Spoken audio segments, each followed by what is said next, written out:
Hello, welcome to Sophie's Voice. I'm Sophie and this is my voice. How's everyone today? I hope you're all well and happy to be here, and I hope you can hang around for a bit while I have a little bit of a chat with you. So yes, crazy things going on in the world at the moment. I don't know what people keep up with, or, I'd love to hear what the different people's perspectives are. But as I was just saying with Tim, it's like the American politics is like the Hollywood of politics, isn't it? It's like everyone's watching it. It's like very hard to be interested in a way with with Australian politics at the moment. But especially this last week, it's been outrageous with Mr. Trump and Elon Musk having a schoolyard spat in broad daylight over the internet for all to see. And yes, very interesting. So I'm not going to particularly buy into that, but just to say it's fascinating, and it'd be better when I've got someone to have a conversation with about that. But very interesting, and be interesting to see how it all pans out. But yes, it's interesting being with Tim and seeing other types of media about all the different things that are going on in the world, and seeing from different perspectives. Because whether you realise it or not, you definitely do get settled into your own, being with people that are like, we see all the same things, But so one of the things, before Tim, like I watch people like Candace Owens, and Anomaly is another one that I like to watch. And they do have, and We Are Change. He's pretty balanced too. He's like definitely over on my side of things, but I don't even know what my side of things are. I never think of myself as right leaning, but that's how I get categorized at the moment with a lot of the things I think. But I feel like I'm a holist. I like everything. Every different perspective has a part to play in getting a whole picture, and I think that's what we want, the fullest picture that we can of what is true and what is real. And so, it's very troubling the way it's being dealt with, the immigration crisis in America. And from before, I understood from people I was hearing that there was a terrible problem with there being a lot of corruption involved with having an open border. And so I think a lot of people were just really relieved to have that closed. But now with the arrests that are going on and the way it's being done, it's like I'm finding it really hard to get a clear picture of what's going on. But it's evolved into these riots in LA. So I don't know if people have been keeping up with that, but that's interesting. So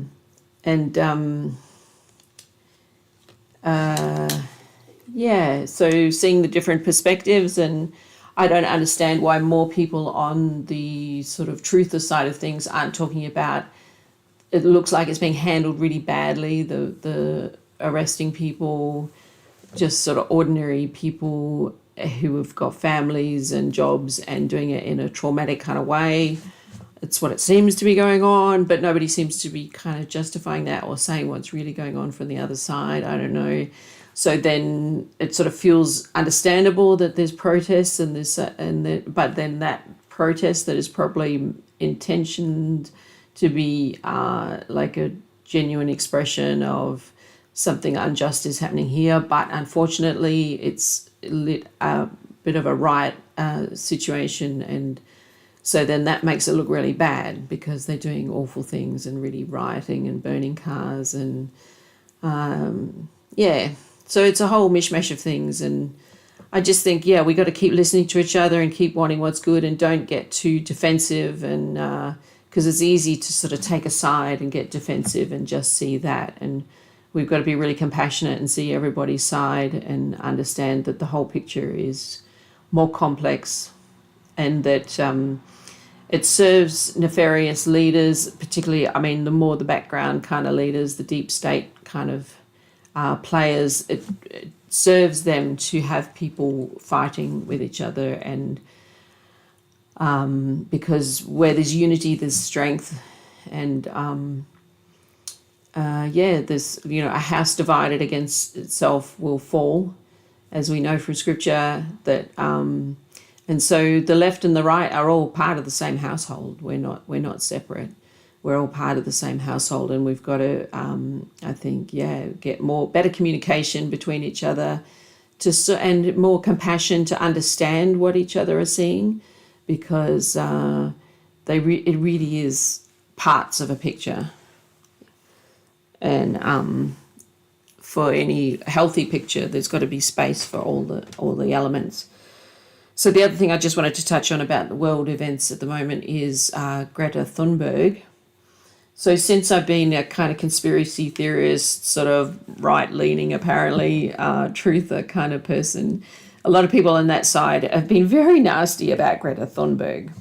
And part of it is because of this belief that we've been tricked about climate change, that climate change is a hoax, and it's a way of scaring people and getting people to behave in certain ways and being willing to give up certain things so that they can bring in more like a surveillance state and a control kind of society.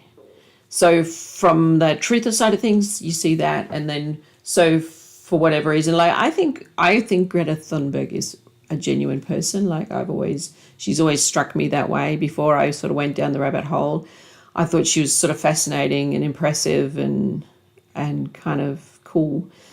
But yeah, I'm inclined to think now, I haven't looked deeply into the climate change thing, but I am inclined to think that it is, I think we've got to obviously take care of our environment and keep things clean and be economical and be wise with the way we steward everything that we do on the earth.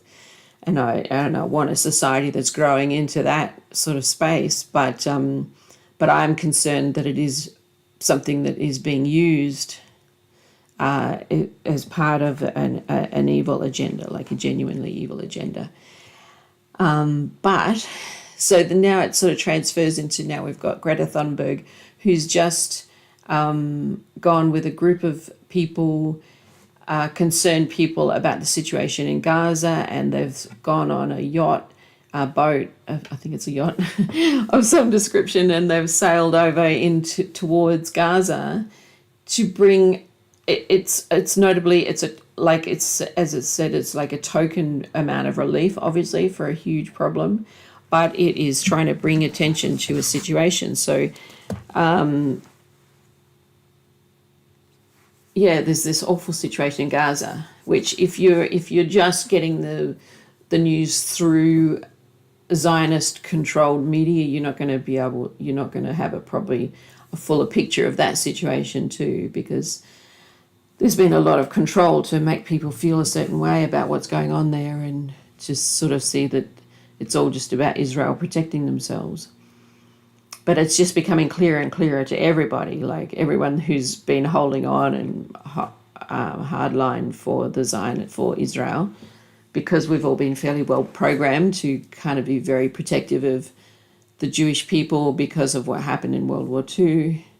But now there's kind of this changing awareness of something's not quite right here, and that starting to shake loose of that sort of propaganda that's made us very hypersensitive to the idea of being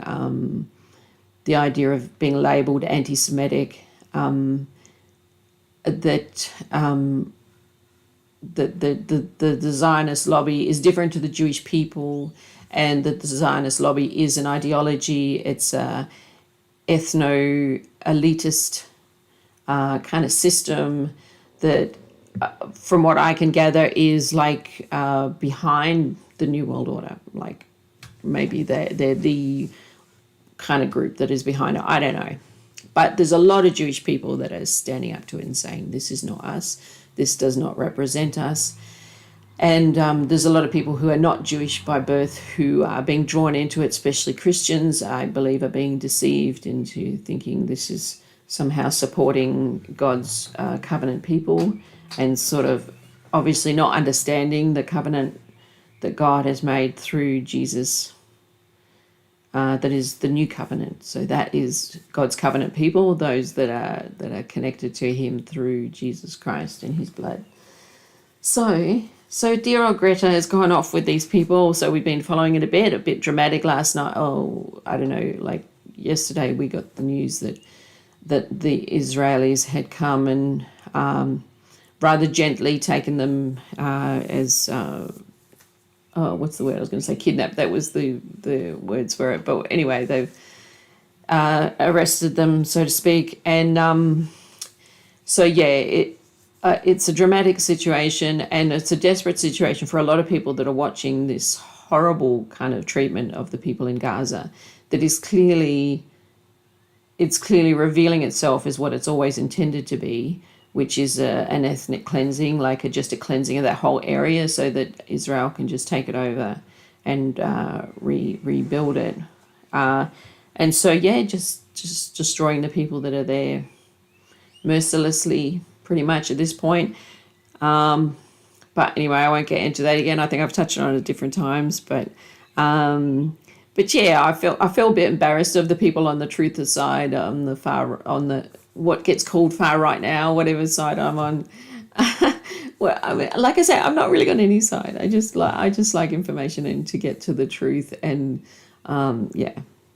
But I'm a bit embarrassed about the way they're talking about Greta, because I think it's a very brave thing to do, and very compassionate and very history making, like that I don't think she ever really intended or understood how she got to be as world famous as she is, but she has got a platform now, so she's decided to use it.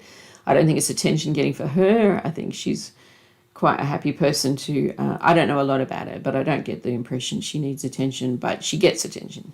And so she's using that now to bring a spotlight onto trying to get people to realize what's happening, that these people are being starved, these people in Gaza, and that even when the little bit of, what's it called, the food, there's a word, I can't think, that gets in there, then there's snipers that are shooting at the people when they're trying to get the food. Yeah, so it's pretty awful, pretty distressing to know that that's been going on for such a long time now, and people are just starting to go, oh my goodness, this really was all along, was this intention. And you see footage of Netanyahu kind of always having had this intention to just destroy these people and destroy the place so they can just take it over, and to string along America and the rest of the world, manipulate to get what they want, to get the money and the funding that they want. So that's one positive thing, is that I hope Trump is really is going to stand up to him and that regime. But anyway, I'd be interested to know if anyone's watching and they've got a different opinion or view or whatever, like, yeah, have a comment, do whatever. Come on the podcast if you want. We'll talk about it. So then the other thing I wanted to talk about, oh yeah, last week I just landed on the podcast and decided and had this sort of crazy idea that I was just going to wing it. And then I thought, oh, I might even, I'll try and get a word from God. I don't know if anyone watched it, but it was pretty embarrassing. Not too embarrassing. I don't really feel embarrassed, but it was just like, it was a strange shock feeling that I put myself in that position. I had nothing to say, and I literally couldn't find anything to say. And so it was a little bit like one of those dreams where you've got to go on stage and you suddenly remember you haven't learned your lines and you don't know what you've got to do. And that's what it was like. I was kind of looking at the camera going, oh, I got nothing. So that was pretty funny. But the funny thing was that so then I just said, I haven't got anything. I don't know what I'm going to say. And so then I went to the pumpkin pot and tried to pull out some things and nothing made any sense to me. And so I decided to talk about my book. And I was kind of moved in what I was talking about, and it meant a lot to me. And so I thought, well, maybe that's kind of a sign. Maybe that was the answer to my prayer, that I would, that God would use me to speak about whatever, that it's maybe that's what I need to speak about, is what's of great importance to me, which is what I'm writing about in my first book. I feel like I've got about 5 at least books brewing away inside of me that I want to get out, but they're not going anywhere if I don't get this first one out. So I've got to get this first one done. So I'm trying to make that a real high priority in my life at the moment, so that certainly by this year I'd like to have it in hand. But so what I started to talk about last week was the divine feminine, which is what the book is about. And I thought I'd just sort of expand that to talk a bit about the masculine and the feminine as principles, which is kind of what got me onto that idea of the divine feminine, and made it something that that in the end I sort of had to figure it out, because the interest in the divine feminine, or the interest in the masculine and the feminine, came more from an interest in psychology of a type, not like medical psychology, but psychology in understanding the psyche. And that all started when I was first a Christian. I was a very enthusiastic young thing, and belonged to a very enthusiastic church. It was full on Pentecostal. It was all being led by the Spirit, and it was a beautiful experience, actually, that very initial part, before things went a bit pear-shaped for me or went a bit strange. But part of that early part was the young pastor that ran the church used to get speakers, all different speakers coming through. And one of the speakers he got coming through was a guy called Harold Dewberry. And I haven't heard anything much about him since. But at that time, he was kind of very highly valued. Like, people were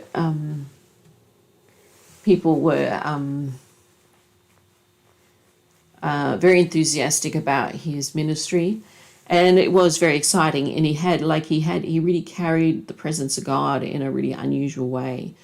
Like, when we go up for prayer, like, it was that sort of church where you go up the front for prayer and have an expectation of having a meeting with the Holy Spirit, and having dramatic things go on. And there was always dramatic, exciting things going on. But he had just a sort of a heavy presence all around him of God's presence, of the Holy Spirit. And so he was very convincing, and he was a very mature, kind of calm guy who had a whole history of having been a minister for a long time, but had had a devastating car accident at some point, which had killed his wife instantly in the car, and it had left his body a wreck. And he had had this experience of being absolutely decimated and being in bed, but finding that one of the hardest things that he had to deal with was the attitude of Christians who came in to visit him. And he said that was very reminiscent of the idea of Job's comforters, who are presuming he has done something wrong to deserve this. And it is a real problem for Christians. Like, if God is kind and good, and you can trust God, and then stuff like that happens, you go, oh, well, it must be what somebody's done. Somebody's done something wrong. It can't be God's fault. But no, I'm not saying it is. It's just like, it's complex. It's interesting. Like, life isn't black and white. Life is got lots of shades and lots of interesting things. But anyway, so he was in this situation where he had to deal with this pressure of people kind of wanting him to work out what he had done wrong to deserve this, as he's trying to heal. And I think that whole experience is just like any kind of suffering in your life. It really seems, I really hated the idea when I was a young person and a young Christian that suffering was somehow important. It felt like suffering was something at times you had to do, but I didn't like the idea that it was actually useful and you kind of need it if you want to grow. But as I've gone on in my life, I've come to realize that it really is very important. You know, it's not the whole of life, and it's not like as if you have to be suffering all the time or anything, but it's amazing how suffering it changes you like nothing else can. It changes you, and it makes you aware of things that you weren't aware of before. It makes you more compassionate, more understanding. It's just like anything. It's like you've got to have all different experiences to know what things are like. And if you haven't suffered, it's only hypothetical then, it's just sort of theory.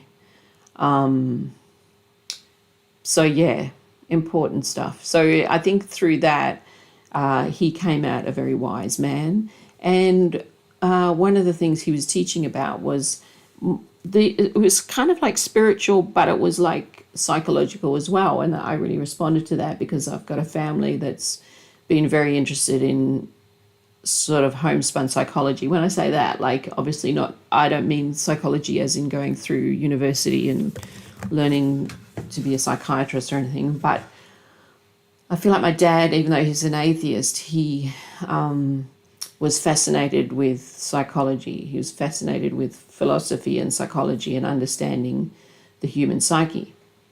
And so, and that, he used to sit around his table with people and having all these really interesting discussions about the human mind and he would never call it the soul, but I would, but stuff like that. And also, what added to that was the mental illness of people that were known to him and myself. One person that was dramatic in my life was my sister became schizophrenic when I was a young woman. And and you meet people along the way, who are struggling with really serious mental illness, and it becomes I felt like it was, as a young Christian, when you sort of still got that flush of feeling like God can fix everything, you just pray for people and everything gets made better, which a lot of times does happen, but a lot of times it doesn't, and it's more complex. But one of the things that I found really frustrating was people with addiction and mental health problems and feeling a lot of compassion for that and wanting to have some keys and some answers to be able to help with that. And so then when Harold Dewberry was speaking about his teaching, which it was the sort of covering idea of what he was teaching about was called the Jezebelic spirit. But I was a little bit reluctant to say that because it's got so many negative connotations for me now, the idea of people talking about the Jezebelic spirit, because since that time, coming back to after that time, I learned a lot there, and then I spent a lot of years away from church, and I wasn't in church for a long time. And then when I did come back, I found there was people using that idea of the Jezebelic spirit as more as a criticism of people, and particularly women, and as a way of talking about women like she's a Jezebel, like as if sort of blurring the idea of a woman and this evil spirit. So I'm a little bit reluctant to use it because people automatically go to that and either think that I'm on that team or might think that they don't want to know what I've got to say because they think it's just that kind of thing. So I don't know what else to call it, but it started me off on this journey of thinking about the masculine and the feminine in terms of elements.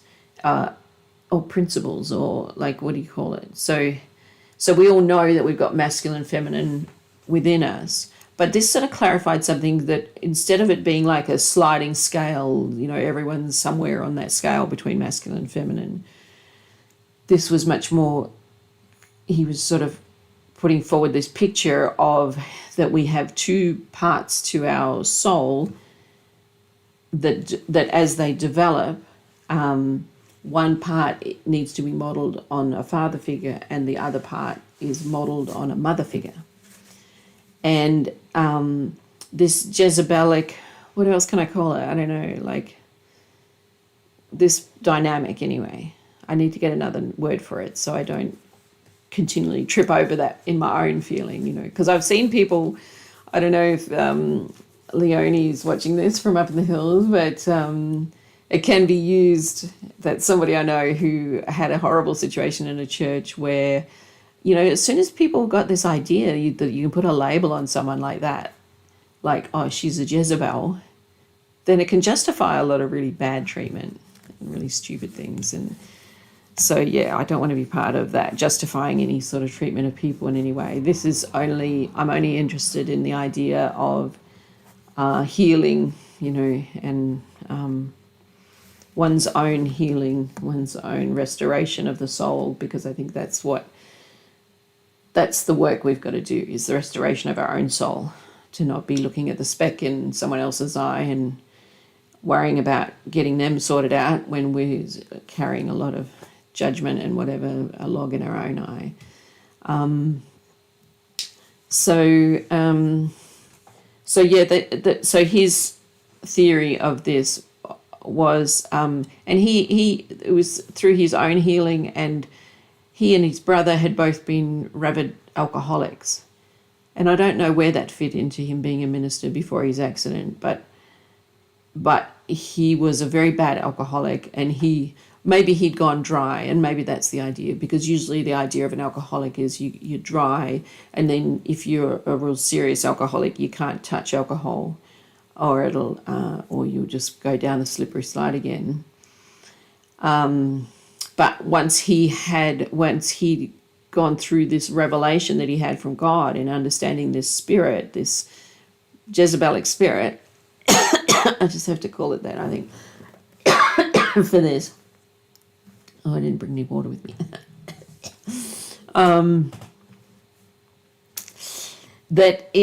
He understood it as it got him free from his alcoholism, and then also his brother, when he kind of got the understanding of this. And so, yeah, it was very powerful and interesting to me.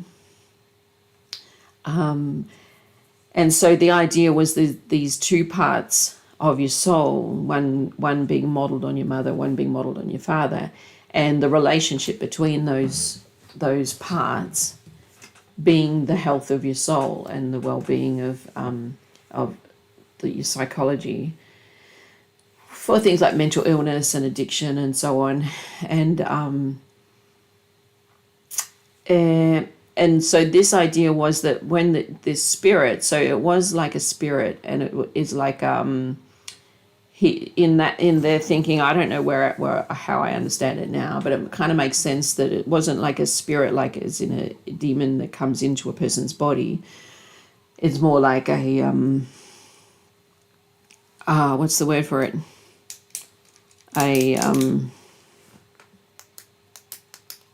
Can't think of the word. There's a sort of an overarching principality, maybe that's it, principality. So like you get these kind of spiritual domains that are not under the authority of Almighty God, but they have some sort of spiritual power and authority, but that they use out of their own power and authority, something like that. I don't know. But all I know is that there was this idea that they sort of cover over a family or a religion or an area or a country, and that this Jezebelic spirit is somehow very powerful, and so you can sort of identify it if it's in your family. And like, to me, it felt really obvious that it was in my family, and so that started me on a journey of wanting to untangle from that. And it was particularly sort of obvious in the religion that I'd been involved in when I was a child, that my mum got involved in, had God in the feminine. And that's why it took a long time for me to even consider the idea that God has a feminine aspect, because I knew the bad fruit of having the feminine as the most powerful thing, because that's what the Jezebelic spirit is about. It's about the relationship between the masculine and the feminine, and that what he used to teach was the idea that you've got these two parts that are growing up. One's growing up modeling on the father, and the other one's modeling on the mother.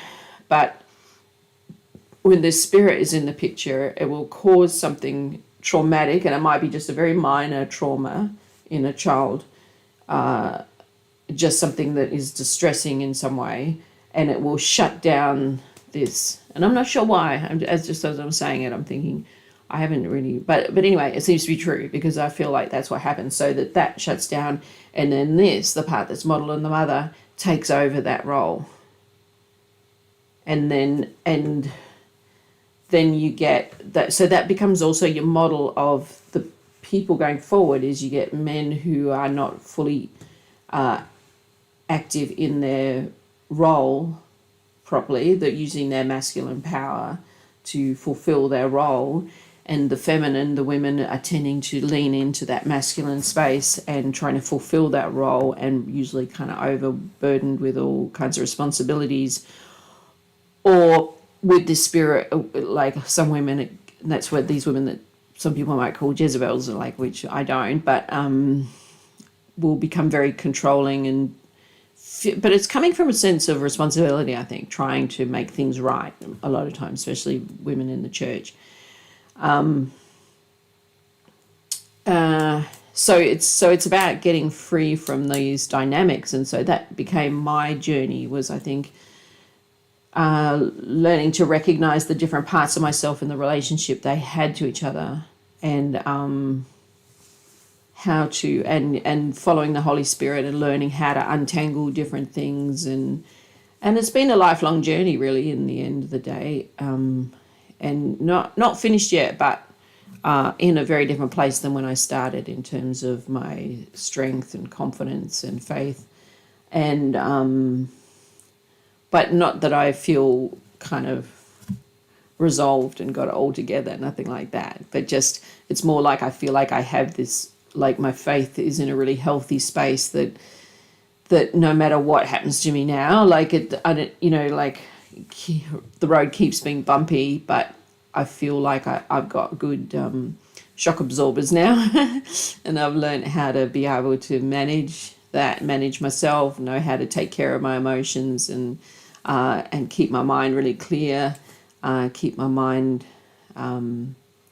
able to take care of myself and the part of me where all my emotions are, and for them not to be in enmity with each other.